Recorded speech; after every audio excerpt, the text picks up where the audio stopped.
En 2017, Emmanuel Macron est élu président de la République.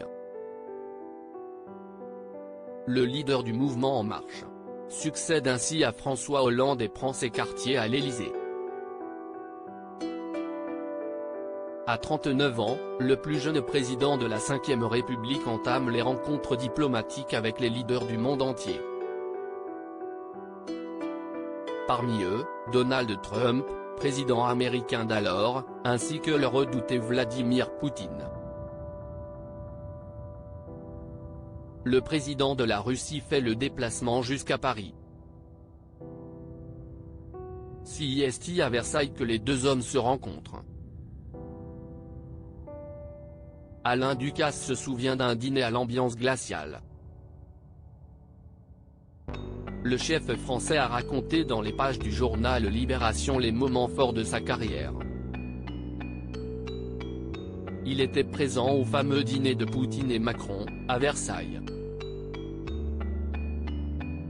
La star des fourneaux raconte avoir tenté d'apaiser les tensions entre les deux hommes en évoquant ce moment de partage à table, autour de la gastronomie.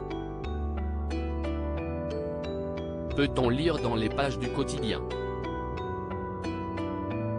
Pour que la trêve soit parfaite, le cuisinier taquin précise que les couteaux sont absents et que le veau servi est déjà émincé. Ce qui n'empêchera pas les sujets délicats de voler bas. De nombreux pics entre Macron et Poutine. De quoi ont discuté Emmanuel Macron et Vladimir Poutine à ce repas? Les tensions.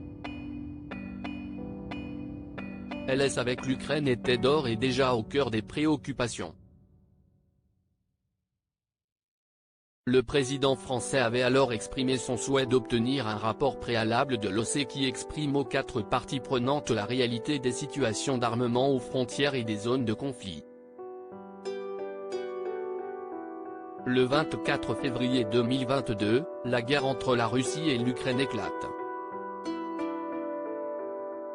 Vladimir Poutine avait souhaité que soient levées toutes les restrictions dans le domaine économique. Depuis, les tensions ne se sont pas apaisées entre les deux hommes.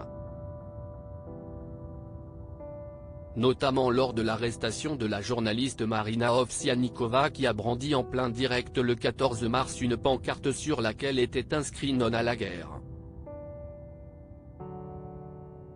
Ne croyez pas à la propagande. On vous ment, ici. Le soutien de Macron aux détracteurs de Poutine. Lors d'une interview, Emmanuel Macron avait tenu à lui exprimer son soutien. La France condamne ici très fermement tout emprisonnement de journalistes comme toute manipulation, et évidemment nous allons lancer les démarches diplomatiques visant à offrir une protection, soit à l'ambassade, soit aussi une protection asilaire. Emmanuel Macron avait ensuite évoqué l'idée d'une confrontation avec Vladimir Poutine, déclarant « J'aurai l'occasion lors de mon prochain entretien avec le président Poutine de proposer d'ailleurs cette solution de manière directe et très concrète comme je l'ai fait à chaque fois ». Une prise de position qui a assurément fait grincer des dents le leader russe.